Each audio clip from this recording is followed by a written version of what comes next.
Hey everyone, welcome back to my channel. So today we're going to be taking a trip down memory lane.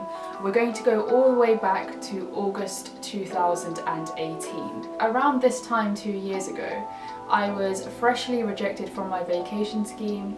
I had done a lot of last minute applications to law firms, but because they were last minute and they were rushed, these applications were not successful, unsurprisingly. So at this point in my life, I did lack a lot of confidence. However, there were 7 things that I did that really helped me in preparing for the next training contract, vacation scheme or internship cycle, which in turn allowed me to gain 3 training contract offers the next summer, so around August 2019.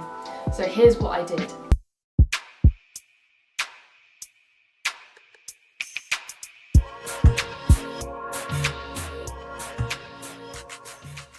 So the first thing I did to prepare for the next cycle of applications was write down all the deadlines of firms that I was interested in applying to. I had set up a calendar listing every single deadline, and I got this information mainly from lawcareers.net. This website is very helpful in listing not only training contract deadlines but also vacation scheme deadlines. I also noted when firms were opening up these applications because I wanted to ensure that I was getting my application in early. Please click on the link above, which will take you to another video that I've done about why it's important to apply early to firms. In writing down upcoming training contract or vacation scheme deadlines, it ensures that you are instinctively applying early. Secondly, I started watching YouTube videos and engaging in more content on LinkedIn and social media to find out how to improve my applications. I believe that on YouTube there are certain channels called Thomson Reuters, or I know Sherman & Sterling or Sherman & Sterling, I've never really known how to pronounce that firm, but they also, I'm so useless, but they also have videos on how to improve writing your applications. And then I would look back at my answers that I'd written in the previous training contract cycle and critique how I'd written. This was very useful in ensuring that I didn't make the same mistakes next time. There are so many legal Instagrammers right now, and this certainly wasn't the case when I was applying. I feel so old. So therefore make use of the resources that they're putting out. Some Instagrammers are putting out resources very regularly, and if you follow Sim's Legal Mentoring, I'm just going to shamelessly plug myself, on Instagram, you will also find resources. And also if you feel like you need guidance on which Instagram accounts to follow, please do message me and I'll let you know. Thirdly, I started researching specific firms which I knew I was going to apply to in the next training contract or vacation scheme cycle. This was very helpful for me in ensuring that I was prepared for when the cycle opened up again, because then I could deploy the research that I used. It was also useful because over time, stories about a particular firm may develop. So therefore, not only did I have a snapshot of the firm in one particular day, I had a snapshot of a firm for the whole month, because that was a firm I was actively looking at and researching into.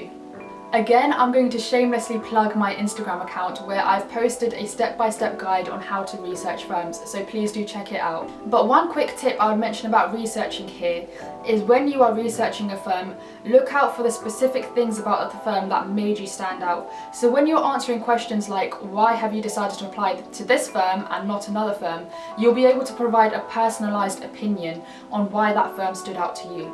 There are certain questions that crop up in applications time and time again. So why not use this time to practice those questions in your own time? Questions like, why do you want to be a commercial solicitor? Why do you want to work at this firm? Tell us about a recent news story that's interested you. So if you start practicing these questions now, you will actually familiarize yourself with the kinds of questions that are asked by firms, and then when it comes to answering them, you'll be able to learn from experiences that best show you off as a candidate. Fifthly, is fifthly a word? Fifthly. What I did next was I created a competency grid. So what I did was I googled certain competencies that crop up time and time again, not only in the legal industry but the job market in general. Competencies like leadership, teamwork, communication, can't think of anything else. There's so many more. Resilience, trustworthiness. And what I would do is I would match these competencies, so these qualities that certain generalized firms look for, and match them up to experiences that I've done in the past. For example, with client communication as the competency, I matched that up to the experience of when I was a legal advisor at my university law clinic undertaking voluntary and pro bono work. I then linked it to a specific situation that I did within that pro bono work that showed that skill of client communication. Next, sixthly. Sounds like sixthly. Is sixth? Honestly, help me out, lads, because I can't. I'm just gonna keep on saying next now and then just put the numbers underneath. I'm actually shambles, you know. You guys know me. I was shambolic last video and now I'm shambolic today, but again, as my catchphrase, we move. Next, I started building a commercial awareness journal. And let me tell you, I'm sure many of you can relate, commercial awareness was the bane of my life. I did not enjoy reading the Financial Times. I found it dry, boring, unrelatable to my daily life. So what I did was I started writing down stories from other sources that were a lot more accessible in my opinion. Here are some sources that may help you. Law Miracle, Watson's Daily, The Business Update, and of course LinkedIn Daily Rundowns. In your journal, aim to provide a brief summary of what had happened in the article, and then go into what specifically about the article interested you. Are there any potential consequences in the future? Is this article linked to a previous news story that you've read? Who are the parties involved? Can you look at this story from a commercial aspect? Or let's look at this story from a legal aspect. So this journal is not only a recount of everything that you've read from a particular article, it's also incorporating your own opinion about the article itself.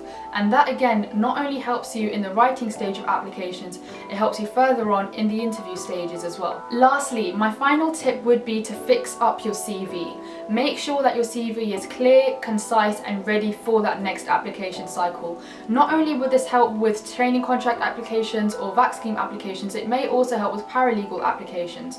Furthermore, certain firms ask for certain layouts. Some firms are okay with the CV being 1 page, some firms may want it 2 pages long, so make sure you've got 2 separate CVs that accommodate for these differences. There are also loads of videos out there about how to improve your CVs, but also I'll be making one specifically on how to improve legal CVs. So on that note, I hope you found this video useful. Would you agree with some of the tips that I've given? Or are there any tips that you've thought of that I've not mentioned in this video? Let me know in the comments below. Thank you all for your support and watching this video. I'll see you all next time. I don't know what this was. Bye.